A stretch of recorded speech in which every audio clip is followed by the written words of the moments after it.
पूरा उत्तर बिहार बाढ़ की विभीषिका को बुरी तरह झेल रहा है। जन स्वराज पार्टी भी कुछ ऐसा सोच रही है कि कुछ कदम ऐसे उठाए जाएं जिससे नदियां हमारी मित्र हो, विनाशकारी शत्रु नहीं। बिहार के कोने कोने से आए मेरे साथीगण, माताएं, बहनें, मंच पर विराजमान देवियों, सज्जनों, सूत्रधार जी, प्रशांत किशोर जी, मीडिया के और पत्रकार मेरे दोस्त, आप सबको मेरा मनोज भारती का नमस्ते, प्रणाम, आदाब। जय बिहार। आप सबको मालूम है कि पिछले 2 सालों से प्रशांत किशोर जी जिस अभियान में लगे हैं उसका मुख्य उद्देश्य क्या है।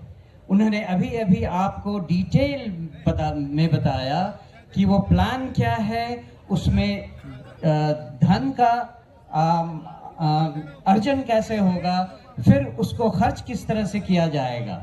उन 5 स्कीम में कोई भी स्कीम ऐसी नहीं है जिसे कुछ भी बदला जा सकता है, और यही इनकी खूबी है कि जो इन्होंने सोचा है वो ऐसे हवा में नहीं सोचा है, उसके पीछे डाटा है, उसके पीछे एनालिसिस है।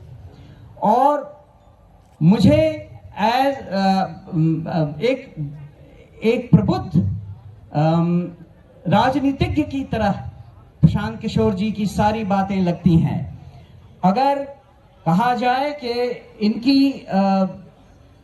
इनके लीडरशिप में हम कहां तक पहुंच सकते हैं और क्या क्या कर सकते हैं, उसकी एक झलक आपने यहां खड़े खड़े देख ली, सुन ली।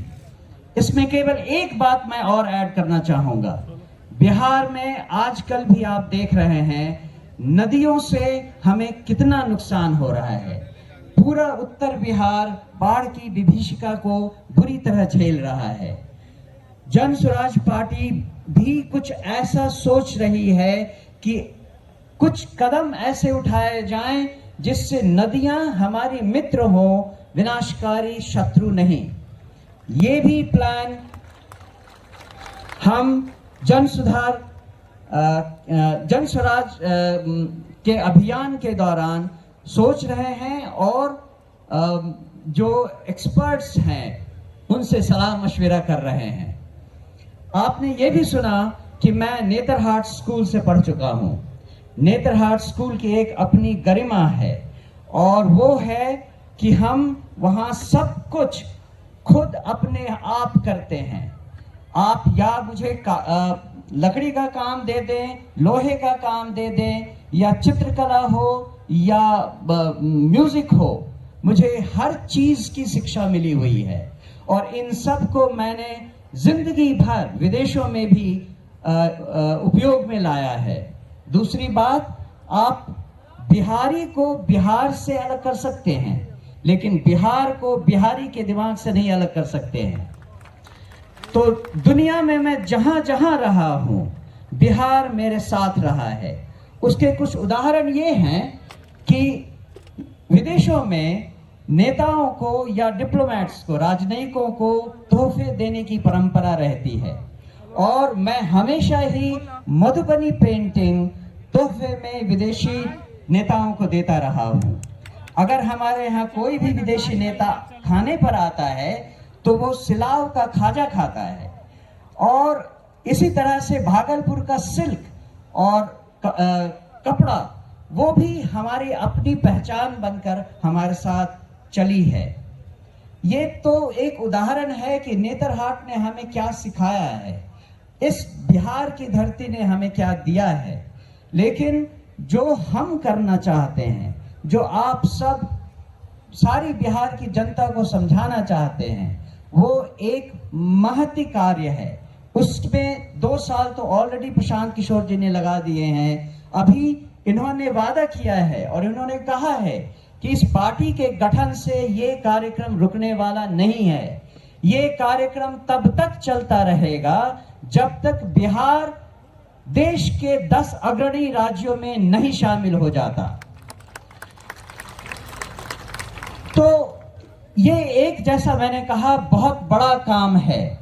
लेकिन जैसा हमारे राष्ट्र कवि बिहार से ही आए हुए रामधारी सिंह दिनकर जी ने कहा है, खम ठोक ठोकता है जब नर, पर्वत के जाते पांव उखड़, मानव जब जोर लगाता है पत्थर पानी बन जाता है। तो जन स्वराज के अभियान के इस स्तर पे जो रिस्पॉन्सिबिलिटी, जो जिम्मेदारी मुझे दी गई है, मैं आपको आश्वस्त करता हूं कि मैं उसे पूरी लगन, ईमानदारी, कर्मठता से निभाऊंगा और अपने पूरे कार्यकाल में, जो कि छोटा है लेकिन विवेकपूर्ण ढंग से निर्णयों के साथ उस राह पे चलूंगा। मैं एक बार फिर प्रशांत किशोर जी को और समस्त उन लोगों को जिन्होंने ये चयन किया है, मेरे इस पदभार के लिए बहुत बहुत धन्यवाद देता हूं। जय बिहार, जय जय बिहार। धन्यवाद। एक बार मनोज भारती जी के लिए करतल ध्वनि से, जोरदार तालियों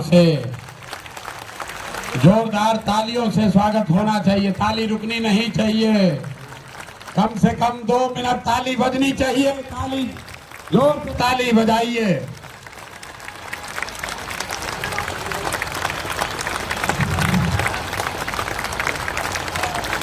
बहुत बहुत धन्यवाद। एक बार, अभी 2-3 बार ताली और बजाना है, शाम हो गया है।